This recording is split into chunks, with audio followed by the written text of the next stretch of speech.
And when God asked Ezekiel, can these Yabesh bones live? Ezekiel responded to God's question with the only hope that could be found.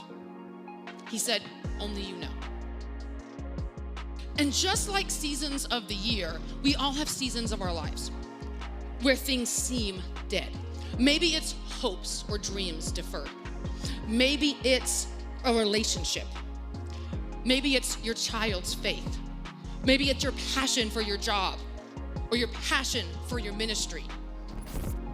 Every day, as the days pass, the weeks pass, the months pass, and the years pass, and we don't see the change, our hope starts to wane. And we start to lose that hope and faith in what God can do.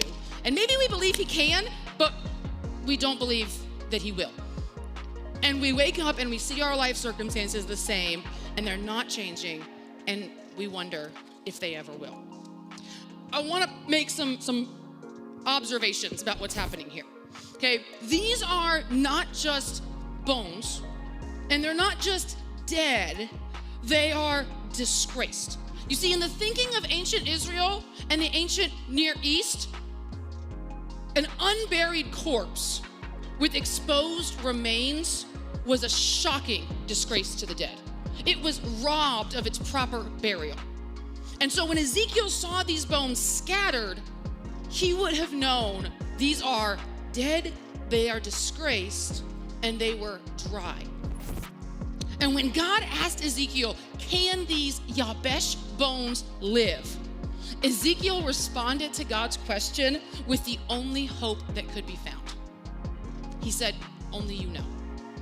And in those words, we see that Ezekiel had no hope in the bones. Like, no.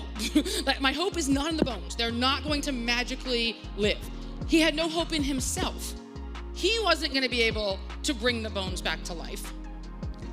He did have hope in God, and he didn't presume to know what God would do, but he was confident that God did know. Where Elijah, one of God's greatest prophets, who is declaring God boldly and doing miracles, and he ends up in a place of despair and desperation, and he just wants to give up. And God draws him to himself and says, wait for me.